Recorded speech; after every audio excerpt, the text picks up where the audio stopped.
Hernandes. A partir de agora, em entrevista coletiva com o técnico Raniel Ribeiro, falando da vitória, mais uma, a segunda consecutiva na Série D, desta feita 4-0 diante do Jequié, mais um clube baiano, e o Asa conseguindo vencer. Professor, qual o balanço? O balanço é muito positivo, né? O balanço é muito positivo. Primeiro a gente tem que destacar que hoje foi um reflexo fiel. O jogo foi um reflexo fiel do que é a Série D. É claro que precisamos corrigir. Estávamos ganhando de 3-0, eles chegarem a fazer 3-2, depois a gente complementar para o 4-2. Precisa corrigir para não tomar essas situações, esses 2 gols que tomamos. Mas a gente tem que enxergar também que do outro lado tem um time que busca, que não desiste, que corre atrás, assim como nós, né? Mas a avaliação do jogo é uma avaliação muito positiva de verdade. Um primeiro tempo onde eu acho que se a gente aproveita um pouquinho mais, acelera um pouquinho mais o passe, faz a troca de corredor com um pouquinho mais de velocidade, ele teria saído com um placar mais equilibrado para nós, a nível de uns 2-0, por exemplo. Por isso, né? Aí no segundo tempo, um início muito ruim, que tem que se pontuar isso e tem que se corrigir urgente. Não é a primeira vez que a nossa volta para o segundo tempo se tem um pouquinho de falta de atenção, um pouquinho de ficar um pouquinho disperso, e isso pode ser muito ruim para a gente, dependendo da situação e do adversário que possamos enfrentar. Então isso também tem que ser corrigido. Mas no mais, eu só tenho que parabenizar de verdade. Quando fez os 3-0, o ambiente ficou muito favorável. Claro que quando fez o 3-2, 12 minutos, aí fica meio que um pouco, cria-se uma ansiedade que quando colocou a bola no chão, uma bela inversão do Guilherme e uma boa finalização do Yarley, isso aí eu acho que foi bem o retrato do que eu entendi do que foi a partida. Um primeiro tempo muito equilibrado, muito bom, um início de segundo tempo abaixo, de desatenção e de concentração, e depois a retomada da partida e passou pelo processo que é a Série D. Isso é que é importante. Raniel, a vitória é expressiva por 4-2, mas justamente isso, o time ele faz uma oscilação, né? Ele cai um pouco o ritmo no início do parte do primeiro tempo, no início do segundo tempo e na metade do segundo tempo para o final. O time dá uma caída de produção, o ímpeto cai. Atribuir o que isso aí? Cara, eu atribuo, claro, uma situação nossa, que temos que voltar para o segundo tempo com a concentração mais aguçada, né? Mas também nós não podemos esquecer do outro lado um time que busca também. Eu digo muito para os meninos, com exceção do Batistão, que é um bom gramado, né? Vocês me ajudem, por favor. Mas o Jequié, eu não conheço o campo do Jequié, não sei como que é, mas hoje o Fumeirão dá totais condições de qualquer time chegar aqui e botar a bola no chão e jogar. O trabalho que é feito pelo Junei e pela prefeitura é fantástico, fantástico. Eles têm um cuidado muito, têm um carinho muito grande com esse campo. Nós também ajudamos, que não castigamos ele, mas o time que chega aqui consegue também jogar. E o adversário, bem trabalhado pelo Alisson, numa condição também de estar perdendo, principalmente na condição quando estava 3-0, de se largar. Então se gerou sim algumas dificuldades. É porque o Asa ele não estava acostumado a sofrer tanto defensivamente, né?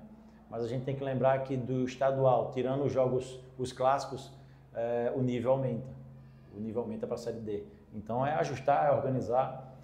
Mais uma vez, os meninos que entraram mantiveram um nível bom do trabalho, um nível bom de competitividade, né? Que poderia ter feito até mais gols, a bola no travessão do Will, um ou outro último passe ali para assistência, se tem um pouquinho mais de tranquilidade, tinha encaixado, mas eu saio muito satisfeito com a vitória.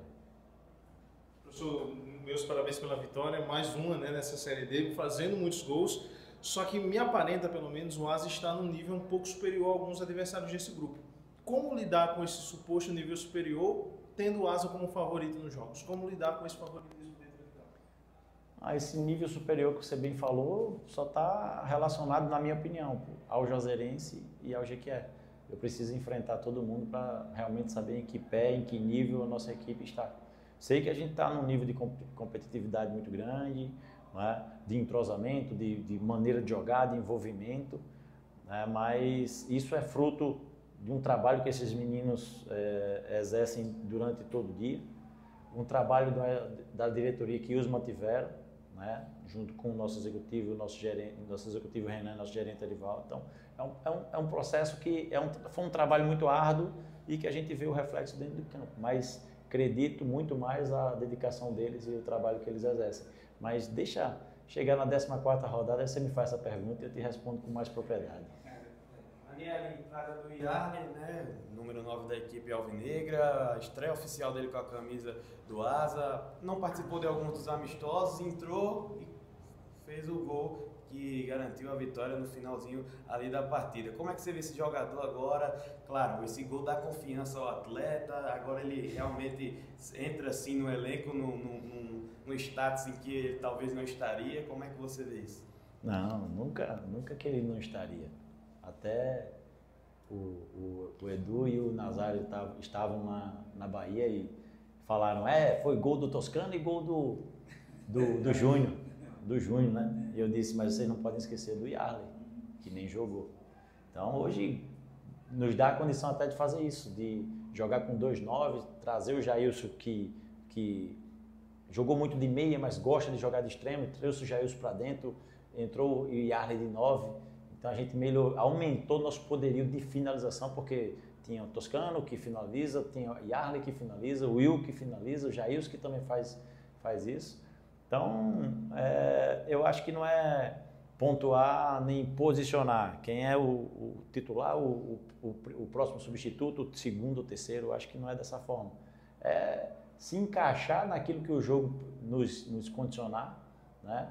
E eu falo muito para eles, as oportunidades que tiverem vão aproveitando, que há uma competitividade muito grande entre eles, uma competitividade interna, que graças a Deus só aumenta a nossa condição e a nossa capacidade de chegarmos e fazermos jogos com esse quilate, né? Mas por trás de tudo tem um ambiente muito diferente. Eles são competitivos, tem essa competição entre eles, mas nós temos um ambiente muito favorável internamente, que nos blinda de muita coisa. E claro, esse ambiente é sempre favorável, sempre muito bom, porque as vitórias, graças a Deus, estão vindo. E assim vamos lutar para que esse ambiente não fuja da normalidade que é. Na terceira rodada, o Asa encara o Penedense. Penedense que o Asa conhece bem, tanto do Alagoano quanto do amistoso da intertemporada, que perdeu alguns jogadores, diga-se de passagem. O Asa mantém sua base. Em que patamar o Asa encontra o Penedense? Qual a perspectiva para este confronto no próximo sábado? Primeiro que o Penedense modificou muito, né? Você bem falou, alguns atletas foram embora, outros estão machucados. A chegada do Marcelino potencializa eles, é um grande treinador, assim como era o Bebeto, né? É um clássico regional, eu já pontuei ali para eles. O Penedense saiu daqui com muitos desfalques, chegou lá e empatou. Fora de casa, um jogo difícil, viagem longa. Então, Série D não tem. E falo, o Penedense deixa o confronto do próximo sábado ainda mais difícil, por esse processo de disputa entre cidades, clássico regional. Então, entram temperos que cabe a nós trazermos esse tempero para o nosso lado, para o Angu não azedar. Pegando esse gancho do Penedense, esse nível de competitividade, é preciso ter os pés no chão, mesmo dando 100% de aproveitamento na competição, 2 vitórias, sabendo do nível de complexidade que é a Série D, Raniel, pelo nível, até que nós falamos no jogo passado, né? A gente já tem exemplos claros de equipes que foram muito bem na primeira fase, equipes que terminaram a primeira fase invicta e de repente no primeiro mata-mata foi eliminado da competição. Então é preciso ir jogo a jogo, com os pés no chão. Essa empolgação é só para o torcedor mesmo? Assim, Edu, essas 2 vitórias só aumenta ainda mais a nossa responsabilidade. Só aumenta ainda mais. Já não basta estar vestindo uma camisa pesada de uma torcida que cobra, exigente, né, de uma cidade que respira o nosso clube, e os resultados vão aumentando ainda mais nossa responsabilidade. Se você olhar a nossa programação dessa semana, a gente não deu folga. Chegou 4, eu pisei em casa às 5h40 da manhã. E às 15h30 a gente já estava no CT trabalhando. Então é isso, é continuar trabalhando. Claro que amanhã é folga, e vocês vão deixar a gente descansar. Amanhã é uma folga que é necessária e que eles são merecedores, todos nós somos merecedores. Mas segunda, com certeza, às 8h, 8h30, 9h, a gente já vai estar no batente, justamente para isso. para se manter esse nível de competitividade que a gente está apresentando. E essa fase do Júnior Viçosa em 2 gols hoje, iniciou 2025 com um contrato de produtividade, fez por merecer prolongar esse contrato e está jogando muito bem, assim como todo o sistema ofensivo. Como foi esse trabalho para melhorar isso, 7 gols em 2 jogos e especificamente com o Júnior Viçosa? Primeiro que a gente volta no tempo, né? Lá para setembro ou novembro, outubro, desculpa, quando se tinha a condição de renovar ou não com o Júnior. E assim, achar centroavante, achar 9 é muito difícil, muito difícil. Nós tínhamos um, que era o Júnior, com toda a história, com toda a qualidade e com toda a desconfiança, né? E os 5 jogos, 6, 7 jogos que eu fiz ano passado, eu percebi o cara que nós tínhamos. É um cara que a história fala por si só, né? Mas as atitudes diárias falam ainda mais por ele, por tudo. Trabalhador ao extremo. Se você for lá, se brincar amanhã ele vai lá, se o DM abrir ele vai lá para já procurar um processo de recuperação. Os jogos decisivos, o Júnior cresceu, se nós lembrarmos no estadual, desde aquele jogo da Copa do Brasil ele mantém uma regularidade a nível de apresentação. E a chegada do Toscano e do Yardo fez ele buscar ainda mais o processo de estar treinando forte, estar treinando bem e estar jogando melhor. Então, o Júnior é uma referência que nós temos no nosso grupo e que vai ser decisivo sim, né? Mas isso é fruto da dedicação dele. E ele acreditou nele mesmo, fez, como você bem falou, um contrato de produtividade. Só faz isso quem se garante realmente, quem se conhece e que sabe que vai realmente atingir as metas estabelecidas. Então, Júnior representa bem a dedicação de todos dentro do grupo. E daí, realidade, sucesso e até a próxima. Abraço grande. Boa fora.